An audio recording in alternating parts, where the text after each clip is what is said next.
Welcome to the Fully Human Connections podcast. I'm your host King. I'm joined by my co-host Reggie, and we have our special guest today, Robert. And Robert, forgive me, how do I pronounce your last name? That's Robert Chiossi. Chiossi. Thank you for Yes, that. you're So we're welcome. joined by our special guest, Robert Chiossi. So we're looking forward to a wonderful discussion. This will be our part two of our discussion on the expert from Reggie's book, talking about culture as givens. And of course, Reggie's going to lay the context for what that means and for our discussion for today. But before we get started, in our normal tradition, Reggie, we're going to get started by saying our gratitude moment. And I'll go first today. So today I'm grateful for my life, my health, my ability to be able to see, hear, walk, talk, stand, breathe, and have a sound mind. I'm grateful for again my mother to be alive and still have sound mind as well. And then finally, I'm grateful for another 24 hours to pursue my purpose in life. I guess I'll go ahead. I am grateful for another day clean and sober, and am looking forward to Yeah, so what celebrating. I'll do is I'll just give my gratitude because Robert just froze a little bit there, and he seems to be back now. So I'll just jump in. So yeah, I'm grateful. My standard gratitude is indoor plumbing, a refrigerator with food in it, and electricity that keeps it cold, and more specifically, with a bow to our friends in the Colorado River Basin. But I'm in the Northeast, and we haven't had a lot of rain this summer, and we got some thunderstorms yesterday, which didn't really put a dent in what the reservoirs need, but it was great to have some waters falling from the sky. So I'm grateful for that as well today. Um, Robert, over to you. All right. I hope that's better. I am grateful, as I always am, for another day uh, in sobriety, clean and sober, and looking forward to celebrating 10 years of that this coming October 31st. I'm grateful to have had a second chance to reunite with my family and friends. And as always, I'm eternally grateful to be able to have a chance to pursue my passion and do what I love doing. Yeah, great. Yeah, absolutely, absolutely great.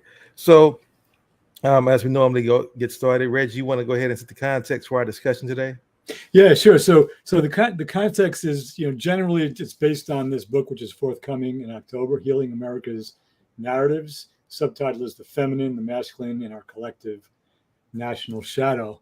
Um, and the book basically takes a look at large, um, specific issues in American history and American current events, and teases apart what we deny individually and as a country, and how we might be able to recognize, own, and integrate those things that we deny, our shadow. More specifically today, and this will be our second one, I think, King, in navigating this.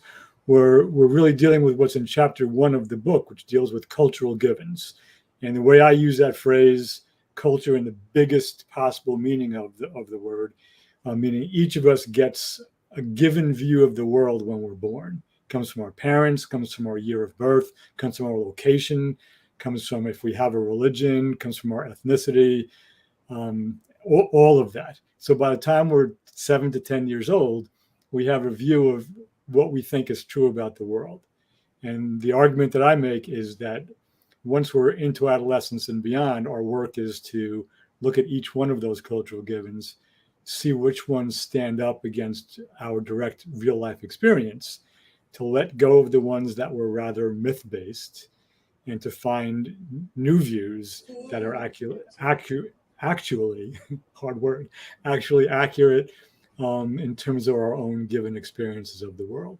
So what we're doing today is just kind of jumping into this idea of cultural givens, and I'll rely on my pal King to just set us off in a good direction to begin this conversation. Well, thank you, Reggie. Again, thank you for that wonderful, uh, I would say, intro to what our discussion is going to be about. I believe that for me, in reading your book and understanding cultural givens, I look at that as really being at the crux of where we are in our behaviors toward each other in the society, and getting the understanding of what our cultural givens are, and then being honest enough to bring it to the table to say it may be because I was raised this way, and the culture and environment I grew up in has dictated my biases. because I believe we all have biases to a certain extent. I hate the narrative people think that they don't. I think we all do until we go out here and interact with other people of other races, of other sexual orientations, of other ethnicities, of other religions or politics. Until you begin to have conversations, I believe you're going to have biases because the media and your environment are going to paint those biases in most cases. And so now, speaking of from my personal perspective, I think one of my cultural givens that I grew up with was really, again, looking at what defined a man in the context of his masculinity and what we felt was a weak man who didn't exhibit the same level of masculinity. In other words, it was always you had to be tough and you always had to be willing to mask your pain. If you were in any kind of pain, you couldn't show any kind of emotions at all. And carrying that into our society later on, I believe, has led to what people say has been these issues of toxic masculinity, has resulted from that kind of conditioning that you have. And then my final part would be, as well as even just dating. Like I remember growing up, my uncles at 13 would ask me, "Do you have any girlfriends?" If I said one, I would get teased. Yeah, I got this one girl. Like, one? How dare you have one? And then my brother would say, "I have five," and he would get all kind of applause and celebrated for that, which was conditioning there that if you only had one girlfriend, there was something wrong with you. That it was better to have multiple girlfriends. And so those are some of the cultural givens that I believe that I grew up with, just in that context, kind of get the discussion started. Yeah, thank you. Go ahead, Robert, jump in. Well, yeah, no, I mean, I would jump in with piggybacking off of that, because we all grow up with these filters that are actually implanted into us, depending whether it be religion or whether it be, your cultural background, where you grew up in society, your race. But I think, something that's, I don't know, it's kind of like a standard where, at least for men of probably our generation, where we grew up being told what it means to be a man.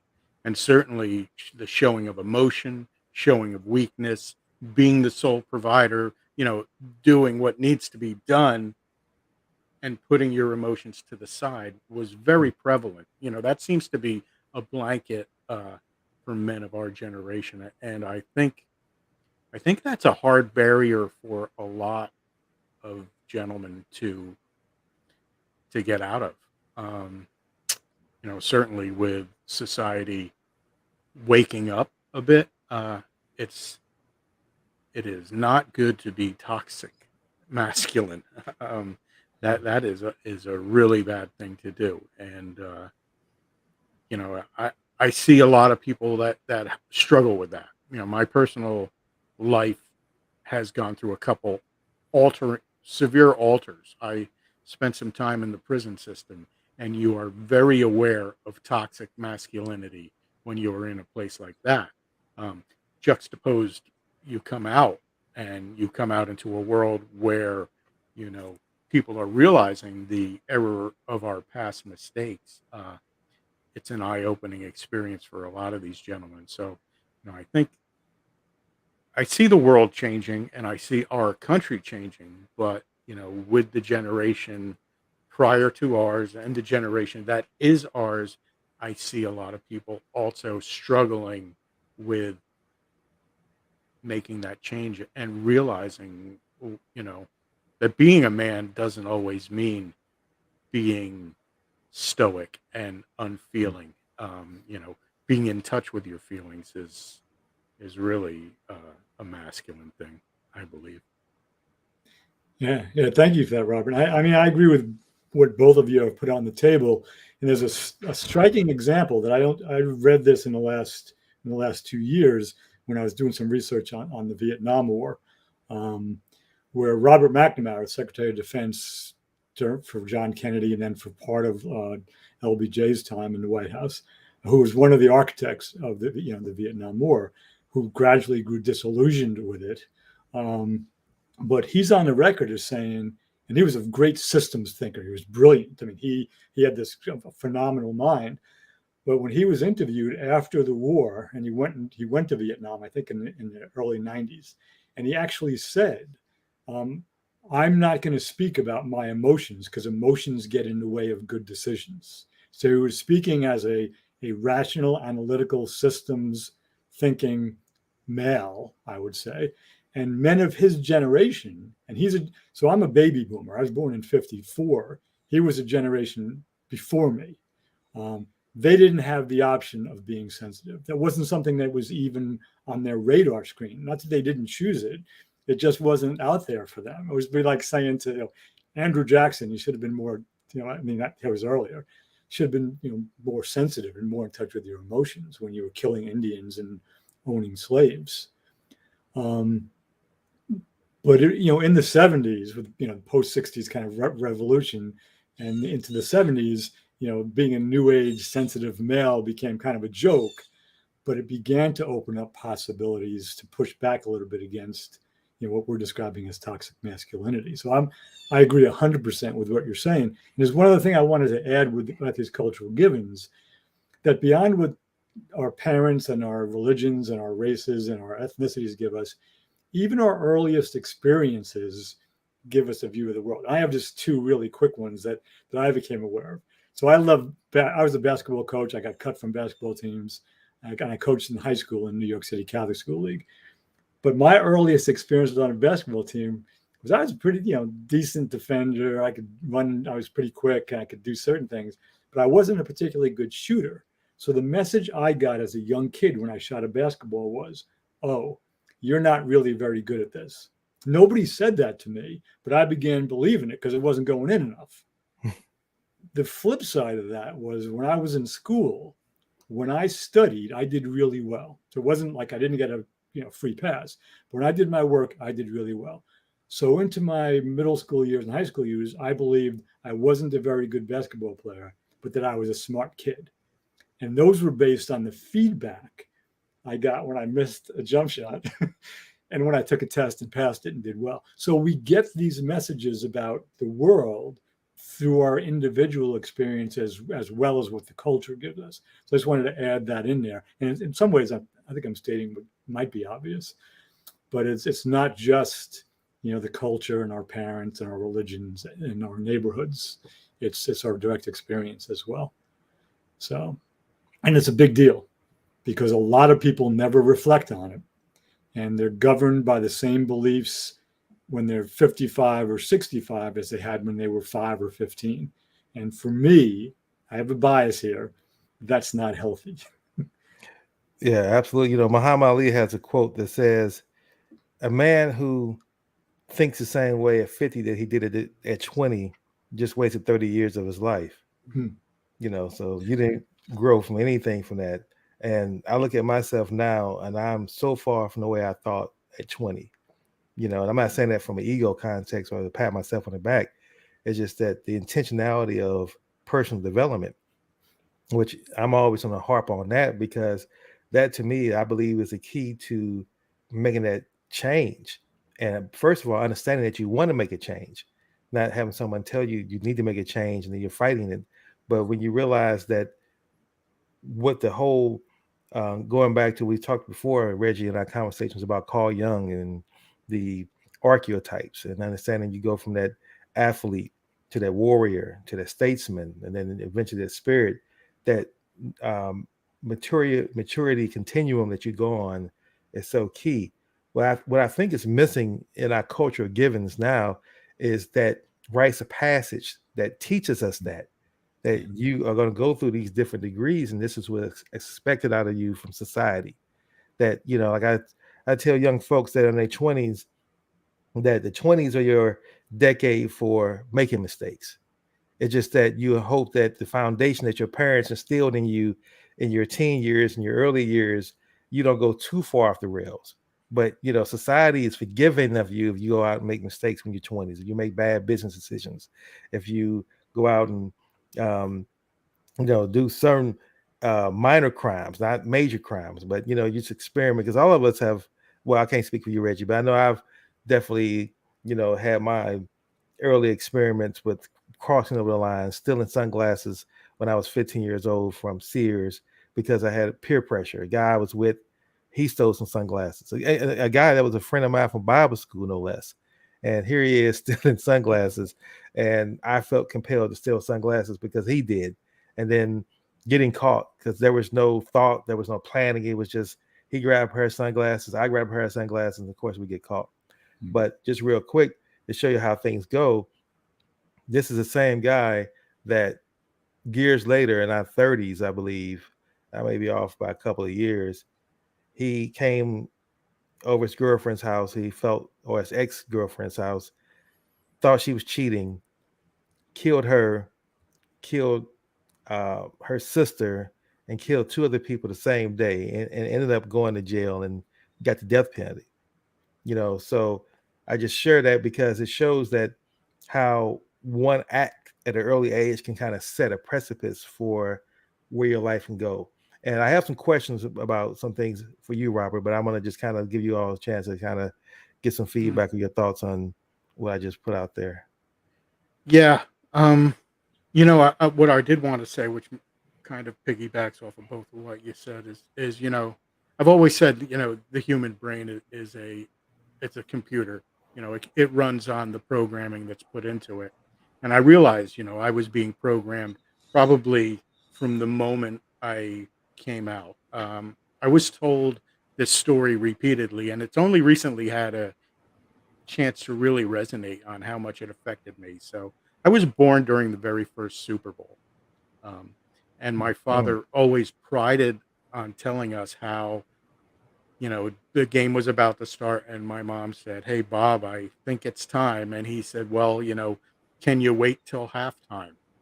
So he made her wait till halftime, at which point he drove her to the hospital, dropped her off, and then returned home to finish watching the game, which always resonated with me. And then, I grew up not being an awkward kid, like being very introverted. Well, as introverted as a kid is, but not being athletic. And my father was gung ho football, So I grew up with this inferiority complex. I grew up with imposter syndrome, which I still have, and, I think that resonates with, this programming that we receive as men. I think it resonates with me as to a lot of the reasons why I felt the way I did growing up and always had a feeling of less than. I would look at the other men around me, the other boys around me, and be like, well, geez, I'm not as athletic. I'm not as outgoing. So I felt less than, So that was deep for me. And, ultimately it resurfaced later in my life. And I fell heavily into addiction for quite a few years. I'm not saying it's anybody's fault. I'm not saying, Dad, you didn't love me or anything like that. I'm just saying that there was something missing inside me. And I think the programming had a bit to do with it. Also, me being unable to deal with that in a typical way. And yeah, I'm a little bit lost at that thought. But yeah, I'm going to turn it over. That's my thought on that. Yeah, I love. I mean, I noticed that Robert, you actually smiled when you told the halftime anecdote, and both of us smiled a little bit, almost laughed, because there's an element of humor there. And there's also an element, I think, of stating the obvious, of deep sadness there in terms of, and just no way to pick on your dad or anybody's dad, but that, what the priorities were. Oh, I'm having a son, I'm having a child, whether your parent, probably back then they didn't know if it was a boy or a girl, but wait, can we wait till halftime? I mean, that's just sad. And especially if that's because the story now. That was shared with you at some point. And that's just a really sad comment on priority. And again, it's always easy to look back and point to what somebody else did. Um, I know I've probably been unskillful in moments when somebody's asking me for something. I said, "Well, can you at least wait till the commercial?" Or whatever. It's never been delivering a child, but it's still I had to learn. So when my kid was young, and he would come home from work because I was working, he would come home from school when he was 6th, 7th, and 8th grade, so middle school, and he always had to check in first. And I was working from home, and it took me probably, I don't know, a few months to realize that I had to stop what I was doing, not just speak over my shoulder because I was at a computer, and just check in with him. Then he would go out with his friends, but I would stop what I was doing. I would turn around. I'd get down on the floor with him. We'd talk for anywhere from, he wanted it to be 30 seconds, but anywhere from 30 seconds to 3 or 4 minutes, check in on his day, let him, and he'd go out and come back in time for dinner. And just that connection, stopping this one thing, I'm working now, and being with my kid made a big difference for both him and me. But I had to learn that because I thought that, doing this, okay, I'll see you at dinner, that wasn't really enough. So I really appreciate that. That's that anecdote, Robert. Thank you for sharing that. Thank you. Yeah. As we talk about cultural givens, Robert, I want to ask you this question. You mentioned earlier that you've been in prison, and as we talk about cultural givens within prison, now, from my understanding, when you go to prison, I don't know if it's the same thing in jail, but you're kind of forced into your tribe. In other words, that's where folks really get, based on your race, you really have to pretty much get with your side. Is that a correct assessment or a correct statement? I'm going to say yes and no. I'm good. Different prisons around the country are different. I know certain prisons are very gang related, and which taper off into race against race. Where I was in New Jersey, in Newark, which actually it's called Northern State Prison, which has been labeled one of the major gang prisons in the country. But when I went in there, my experience was, we were all inmates. We were all wearing khaki. Some prisons you're wearing orange, but the men in there, certainly it's like here. You're going to meet guys who you're not going to get along with, who are trouble, and you stay clear of them. But I walked in, freshly into recovery from heroin, and determined to be a righteous man and say what I meant and stick to my word. And others, like-minded individuals, gravitated towards me, and they were of all races. Some of my best friends to this day are fairly high-ranking members of the Bloods. My bunkie was a Latin King, and I am still very close with guys who were Italians, affiliated with some fairly well-known families. And then there were just, regular Joes like me who were doing stupid stuff and got caught. But no, I didn't have any problems.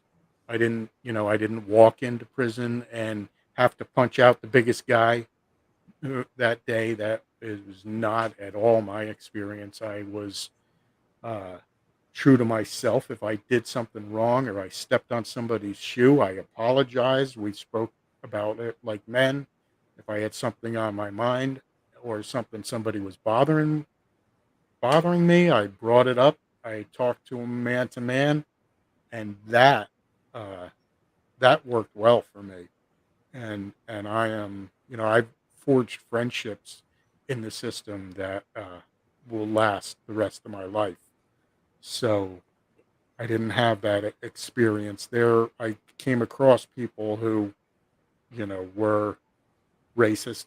You meet racists in the world when you're not in prison. So, it's easy to navigate who's good. And now, after being in prison, I can pretty much make a pretty snap call on who I want to associate with pretty much within the first 10 minutes of meeting somebody.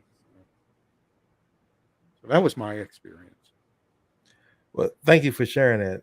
I just wanted to add this, that as we talk about, again, going back to cultural givens and you sharing your story in that context, what always intrigues me is that how our society, again, we look at putting people in prison and that whole stigma of prison, and then we say it's to rehabilitate, but then everyone has a bias. Not everyone, I can't speak for everyone, but typically society has a bias towards folks who have been recently incarcerated and trying to come back into society. It's that stigma of difficulty of getting jobs, of people trusting. And so I think that sticks into the cultural givens as well. And so I know, Reggie, you had something you want to add to what Robert wanted to say, but I wanted to throw this question at you is, what do you think are some of the solutions, and you definitely feel free to answer how you want, as we begin to talk about how we could begin to change our thoughts towards or change some of these cultural givens going forward as relates to, as we talk about toxic masculinity, as we talk about how the stigma of how we treat our folks who are returning citizens, what are some of the ways you feel that we can begin to start shifting that so that the next generations don't follow or adapt those same cultural givings? Yeah, that's a great question, and my understanding of a response to that is really, it's complex. It's not. If I knew the answer to that and it was easy, I'd be retired by now and I'd be sitting on an island somewhere because I would have saved the world, I think. But more seriously, there are two things that in my experience of the world, and I think a lot of people that I've come across agree with this. There are two things that piggyback and feed on each other, and those are individual change and systemic change. And King, you and I have spoken a little bit about systemic change, and what we need is new systems, not necessarily changing the system, because the systems that we currently have are archaic and do what they're supposed to do, which is keep certain people in power. But more to the point, the shift, I don't know the difference even in a given nuclear family. Let's say there's 4 kids. One can be ultra conservative, one can be ultra liberal, 2 can be moderate. Let's just just make up a hypothetical. And I don't know why that happens. I had this, like my sister and I, she's no longer on the earth, but she and I were 1 year apart, had some similarities, but very different. So I don't know exactly how one person sees the world and just says, this could be better, I could be better, so I'm going to intentionally find ways to be more inclusive, to be more loving, to be more compassionate, to be have a bigger in group, to belong to more people rather than just my gender, my orientation, my race, my pigmentation, my ethnicity, whatever.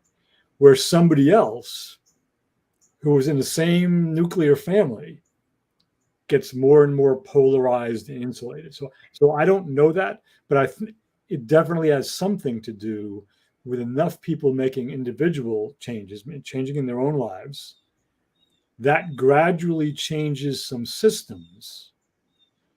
And then the system, I'm just going to speak about the government for a second, because the government is impactful. Where are we? I have to think back what 50 years means nowadays. Okay, that'd be about 1970. So let's go back, 60 years. 60 years ago was basically before the Civil Rights Act, before the Voting Rights Act. Jim Crow is still in place. Right? Due to the efforts of a lot of people, right? We had a president in LBJ who, suffered through Vietnam, but really pushed forward civil rights agenda. We had Martin Luther King Jr., Robert Kennedy, and then a lot of other people, John Lewis, and people that deserve to be mentioned that I won't mention. They worked really hard, thousands and thousands of people, so that the system and the culture had some major shifts. It didn't resolve the race issue, but moved it in a different direction. So young people being born in the late 70s and into the 80s were born into a world that wasn't Jim Crow anymore. So my son is Dominican American. He's my stepson. He was born in 1989. And he says, like, what was the deal with race? Because the system had evolved where he was educated in a way that, he had to learn about that through history. And he's a medium dark-skinned kid with dreadlocks, and he's an artist. So he's prime target to be misused and misused. So to answer your question, Kang, I think it's this constantly piggybacking of individual and systemic change, because when the culture shifts, it brings people with it. And when individual shifts, if enough of them shift, they can change culture. And both of those have to keep happening. But as we know, because we've lived long enough, it's slow. It's, to go to a different direction, and then I'll put a period in this. There's a reason, and I think it's a good reason, even though sometimes it's frustrating, that with all of their faults, the founders made it really hard to amend the Constitution. So we couldn't amend, you couldn't amend it 20 times a year. Well, let's change this, let's change this. It's really hard to do that. So significant lasting change tends to be, in my experience, complex and slow. And when it's change I want, that really frustrates me. When it's change that I don't think it would be good, I'm glad that it's that way. So that's, again, perspective. That's my view. So anyway, I'll stop there. It's complex, it's slow, and it needs both individual and systemic kind of piggybacking to really shift the cultural givens. Absolutely. Absolutely. One of the things that I think that really, I would say, I'm mindful of is how I look at the importance of remove my emotions when it comes to dealing with race issues. And I've often said, I still say that to this day, that when I begin to really look at it from, being trained as a boxer, you learn that if you're going to fight, you got to remove your emotions from the fight. Because if you bring your emotions, you throw off your track, you throw off your game, throw off your strategy. And same thing with playing chess. Those two games are very thought-provoking and very strategic. And you can't play because with emotions, you can't take things personal. And I think there are great ways of looking at life as well. And plus, being a systems engineer, and I'm a systems thinking person, when you really begin to look at the system and stop looking at the individuals that come up, I think that's when things really begin to change as far as within me. I give you an example. I just recently saw, and I heard about this when it happened, but I didn't really delve deep into the story at that time. But I just recently came across a documentary on the story of the Max train in Portland, Oregon, where there was a white gentleman that was shouting racial slurs at two young black girls. One had a hijab on, and so he was saying things like, get out of my country, you're not taking my country. And he was being real religious, real violent with his voice, and real threatening and real menacing of these two young girls. And what was interesting is 3 white men came to their aid, and 2 of the white men were stabbed and died as a result of taking that action. And my point is, that story was just like a footnote. It got discussed a little bit, but it didn't really get the kind of discussion that had the white man stabbed the young black girls would have gotten. That story would have been put on front page, and it let us all digest on it, and it would have made everybody sit here and rethink about how race is still the biggest issue and the challenge that we have to face in this country. And I'm saying these 3 white men, who 2 died, one was stabbed so severely he still has issues as a result of that. And I'm going to say their names later on, but I just want to make the point for the record that that's how society looks to continue. The system continues to want to perpetuate this racial issue, that these people stepped up and sacrificed their lives. And I'm sure they didn't realize at the time they were sacrificing their lives, but they did. And they need to be honored as such, and they need to be heralded as such, as heroes in the context. I mean, their families were devastated as a result of this. And my point is, for us not to discuss this, and this just happened 4 years ago. And again, I don't know how many people are familiar with Portland, but I studied Portland. Portland was the only state in the union that came out and said blacks couldn't live there. So they were the ones to actually put that on the books. And so there's still a lot of racial tension and issues in Portland. And just real quick, talking about the system. So interesting enough, the gentleman who did the stabbing the very night before was on the same train, or a train going to his typical train he carries, and so did a black woman, another black woman, and cussed out, threatened her, called her all kind of B's and N words. And so he told her, if you get off at the next stop, I'm killing you. Now she says, ironically enough, that just happened to be the stop she was getting off on.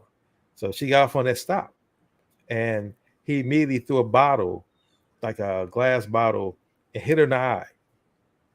Bruised eye pretty bad. Now she had pepper spray with her, and she pepper sprayed him, and was able to kind of survive the conflict with him because of that. So when the police came on, she told the police that this is a man who actually attacked me. He assaulted me, and the policeman just kind of took a more of a lackadaisical approach. He went over to talk to the man. The man said, I didn't do it. I don't know what you're talking about, even though he's wiping his eyes. So the conductor comes out and tells him, by this time, the police didn't secure the gentleman, and the gentleman ended up walking away. So they were able to arrest him that day because how the nonchalantness of the police officer. And the Portland police came along, and I'm really drilling down on this one, talking about the systems. They said, well, because the officer was by himself, he should not have tried to apprehend this gentleman. But my point is, had he apprehended him, at least that night, he could have saved those two men from being murdered the next day, and other gentlemen from being stabbed. So again, that's that system when that bias is so heavy that you got this black woman saying that this is the gentleman who have attacked me, and the cop taking it with such a nonchalant, and because of those actions, 2 people died the very next day.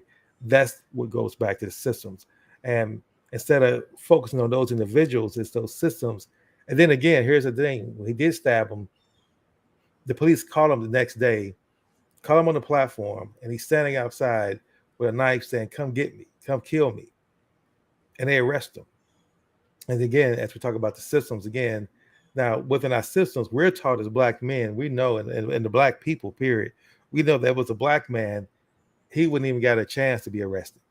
He would have had a knife in his hand, especially he had murdered 2 people. He'd have got shot immediately upon the time they were able to surround him. But this man was arrested. He still is alive today in prison. So again, that's the system that I have an issue with. I just want to kind of walk through that scenario to really talk about the importance of, I say, not changing the system, really creating a new system, because I don't think you can change a system that was designed to work a certain way.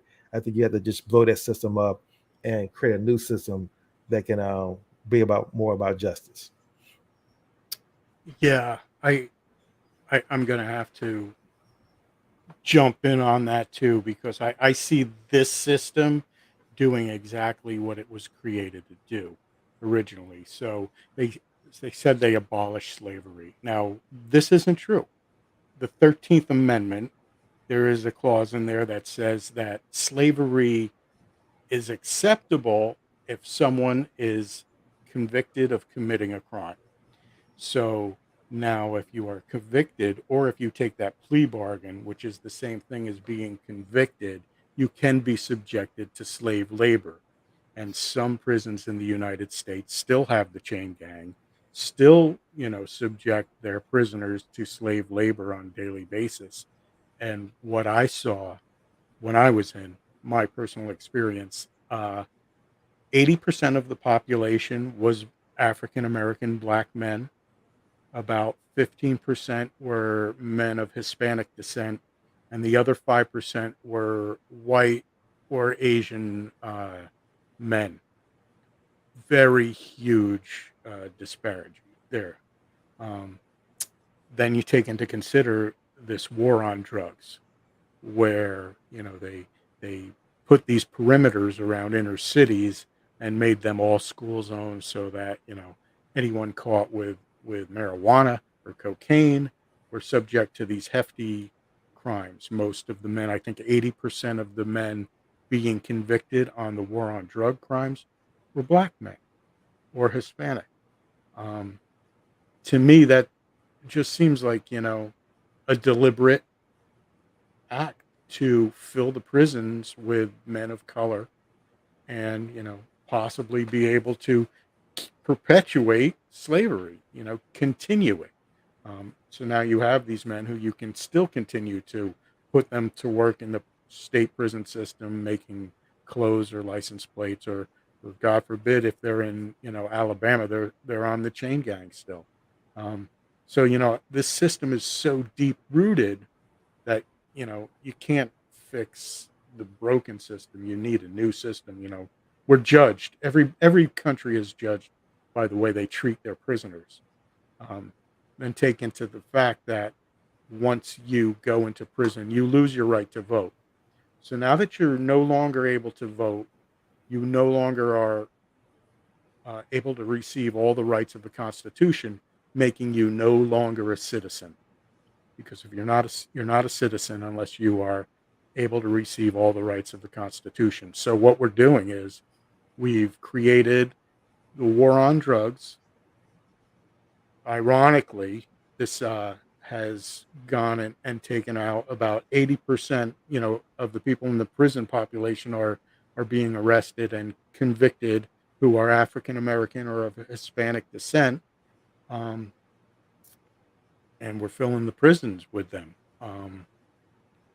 This seems, after spending time there, to me, this just seems like this is the design created. We need to get rid of that clause in the Constitution. They need to rewrite what this war on drugs is. They need to revisit how we treat our prisoners, and we need to revisit, our returning citizens. They need to. Some states, they receive their right to vote. Not all of them.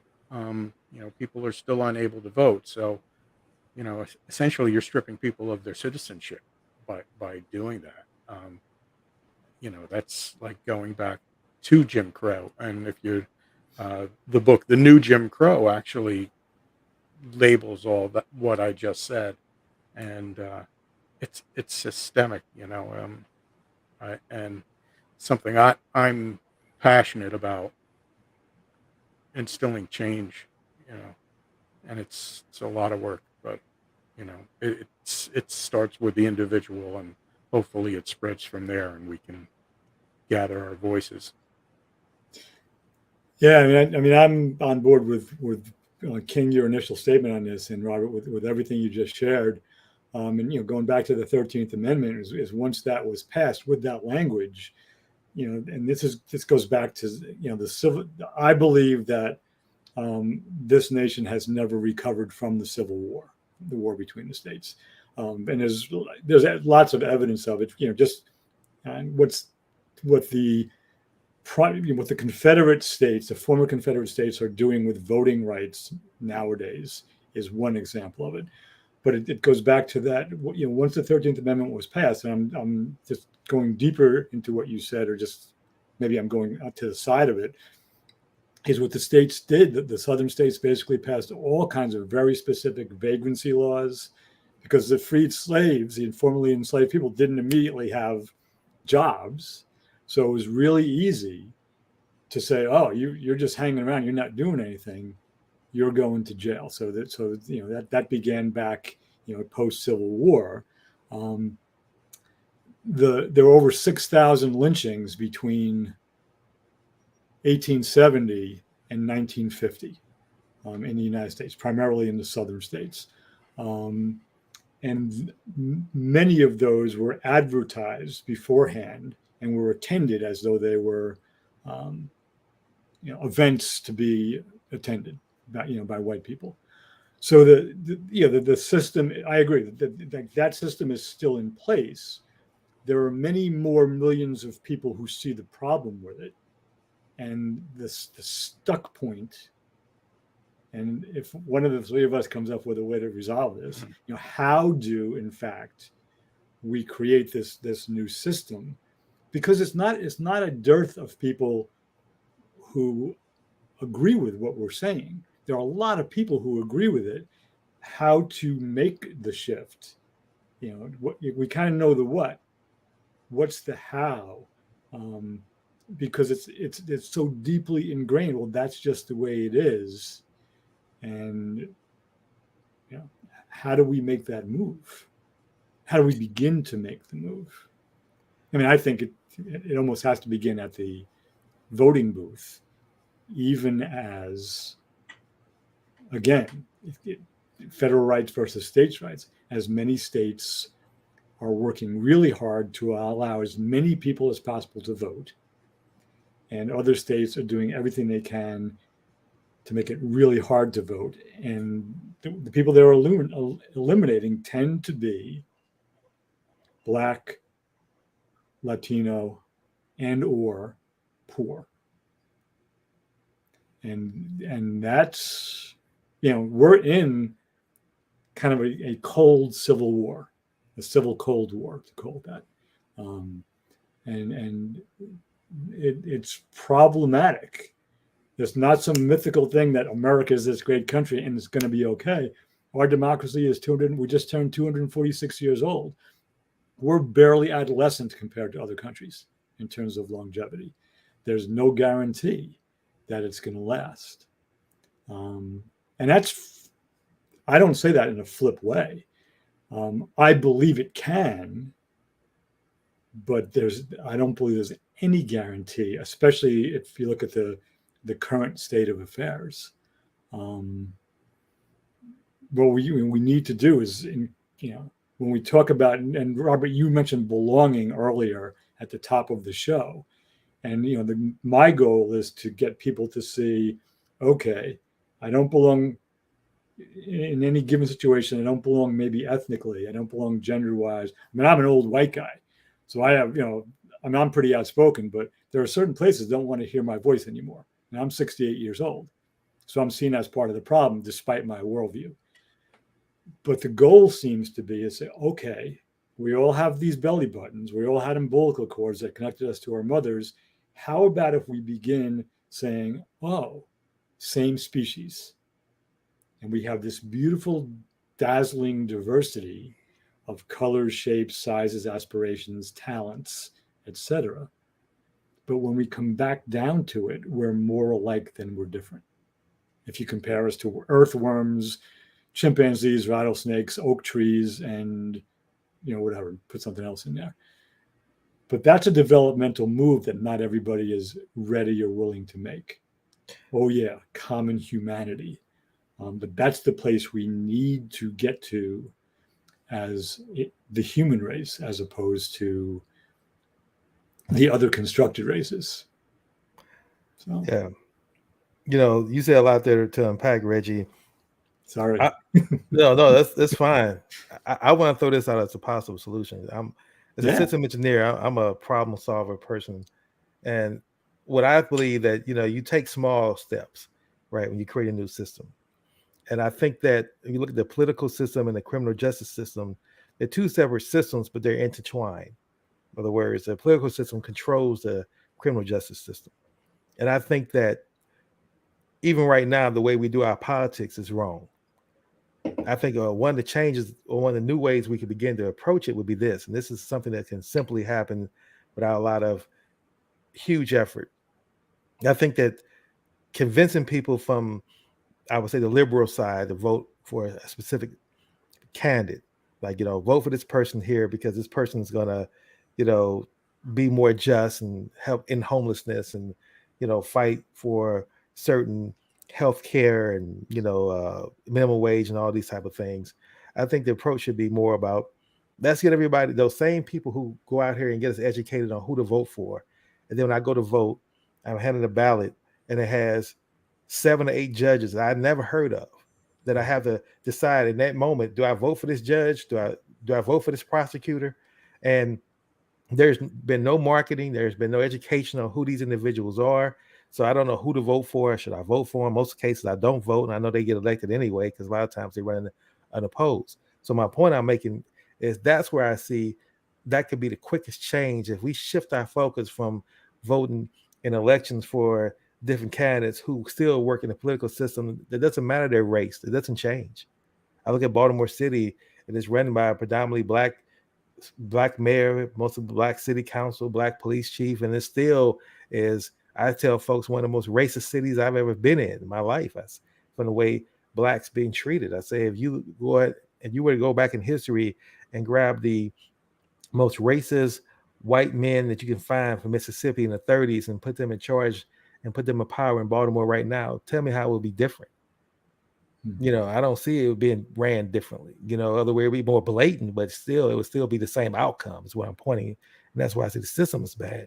So my point is, if we start to really focus on getting people to understand the importance of voting for judges and prosecutors, especially the ones who are out here putting folks in jail and causing people to take plea deals and all those, we begin to try to change that culture first. That's going to have an immediate impact on who's getting sentences, who's getting sentenced, how long the sentences are, and start to have an impact down the road. Then I believe we can get back to looking at voting for city council people who are not going to really bring back a change, no matter what they're advocating or what their platform stands for. So that for me is a significant change that needs to happen, because I'm so tired of all this education on voting for a particular candidate, and then that candidate doesn't make any change to any of the systems because they can't. One individual candidate can't make a change, so they just come in and they get brought into the system. And then if they have lifelong aspirations as a politician, then they're going to go in and learn how to navigate the political waters without being too, especially if they're left and they're trying to advocate for change. They're going to come in very quickly and realize if I really care about my political career, I can't be about really trying to end homelessness. I can't really focus on trying to bring healthcare to all or education to every student, like Bernie was talking about. They're not going to do that. So I just want to throw that out there as a possible one of the things we can bring in a new system in place. Yeah, I would agree. I think people need to be educated how important it is to vote on the state and city and, who's actually representing us, who's voting on these laws. That's the really important thing. Most people just like, okay, yeah, I'll go out and I'll vote on election day every 4 years. And also, we've known for a long time that bipartisan politics was going to be the end all to be all. I think Washington said something that predicted that it would not end well. I know there's been talk by former Governor Christie Todd Whitman of New Jersey about trying to create a third party, with a mix between rational Republican and a more conservative Democrat, with a fusion of the two. Maybe that would help. But, at the end of the day, you're right. If they're, lifetime political careers at stake, you're going to be focused on what's going to keep your career going and not have the time to focus on what's best for the small guy who just got sent to prison for, a couple grams of marijuana, Yeah, you were absolutely right with everything you just said. And I'll just say really quickly, I agree with King, your take on that. And the local level is so important. And the old, the adage about all of the automobile manufacturers and the airline, and it just sounds like a non sequitur, but I think it's a sequitur. The airline industry and, Harley Davidson and all the banks who were too big to fail because we let them fail. A lot of unemployment, people will lose their jobs and the economy will suffer. And that's a partial truth. There's some truth in that. I don't want to make believe that there's no truth in it. But the implication, because we're fine with corporate welfare, but when we try to help the poor in this country, it's called socialism. And there's this disparity between those large, wealthy corporations, the people who run them, people who own shares in them. And I'm not saying anything's wrong with owning shares in a corporation, but they're too big to fail. We can't let them fail. The implication is that there are millions of Americans who are too small to help. Because if we help them, it's socialism. If we help the corporations, it's in the national interest. And that disparity with money informs why nobody tells us about who the judges are and the prosecutors who are running, because they can't afford to advertise and do the things that national candidates do. So there's a big financial piece to what we get exposed to every day. There's this ongoing inequality and disparity there. And I think that's part of the issue as well. Absolutely. Absolutely. And gentlemen, as much as stimulate this conversation is, we're getting to the top of the hour. And this is why we break this down into 4 parts, because it's a lot to unpack. And again, our goal is not to say we have the answers. Our goal is to say we're committed to the conversation. So I just want to make sure that listening audience understands that we're not saying, here's what the solution is. We're saying that let's conversate, let's be authentic, let's have integrity, and let's get these issues out in the open. So now, with that being said, one of the ways that we always like to end the show is to share an example of someone, past or present, who we feel has exhibited the qualities or the characteristics of someone who's fully human. In other words, they've tapped into transcending these labels, these tribes, these boxes, and they are pushing forth in their humanity, or they have exhibited true humanity in their actions. And so, Reggie, I'll let you go first if you have someone in mind that you want to share. Yeah, real quickly, I'll make this one personal because I usually do some historical figure.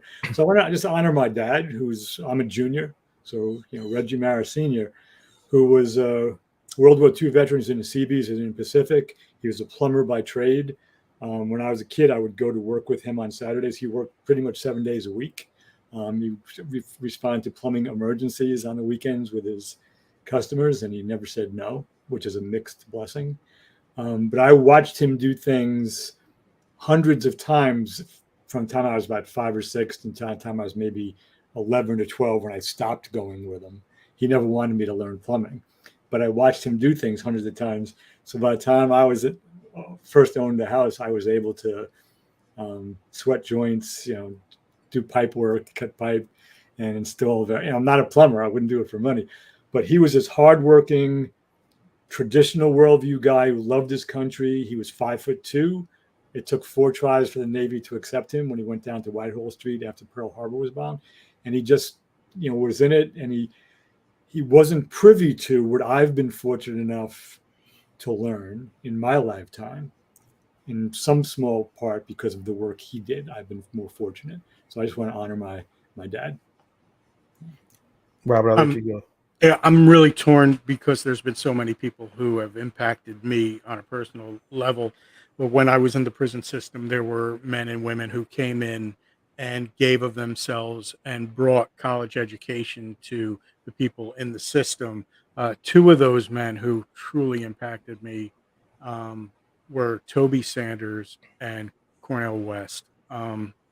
These men would come in and teach. They'd give of themselves altruistically, help us to implore critical thinking, to look at worldviews, to open our eyes to, what it meant to be a man, what it meant to return to the world, and, what it meant to think. And they offered me so much more than I can really explain, but those 2 gentlemen were very impactful to me and impressed upon my life greater than I could ever explain. Thank you for letting me share that. Absolutely. And I'm going to pick 3 people who I feel is again, has not gotten their justice in society. And it goes back to the case I was stating earlier about the Max Train stabbing in Portland, Oregon. And these three gentlemen, again, who were white men who stood up and two sacrificed their lives protecting two black young girls who were strangers. And their names are, and forgive me if I say their names, pronounce their names incorrectly, but one gentleman was named Mackay Fletcher. He's the one that lived, but they're still suffering from the wounds from that day. Then we had Ricky Best, who died. He was an Army veteran, died, had a family of 5. And then there was Namika Meshi. And again, these gentlemen to me exhibit being fully human by stepping up, seeing the injustice when most people would just sit there and ignore it. And they literally put their lives on the line to protect these two young black girls from this violent killer. So I believe that they are examples, and I believe these are the people that, in my mind, we need to start lifting up these examples of when there's people who are showing the fully human side of themselves and not always focus on the negative issue of race relations. So with that being said, this has been the Fully Human Connections podcast. I want to, again, thank my co-host Reggie, and I thank Robert for joining me. Robert, definitely looking forward to talking with you about some of the great work you've done since you got out of prison. Your story is fascinating. We definitely want to share that because you've shown the examples of what it takes to be fully human in that as well. So definitely want to applaud you there and applaud you for your investment of time and energy, and definitely want to invite you back to the show for future discussions. So with that being said, gentlemen, I want to thank you all, and I want to thank our listening audience for tuning in to another episode of Fully Human Connections. Thank you all. Until next Wednesday at 10. Thank you.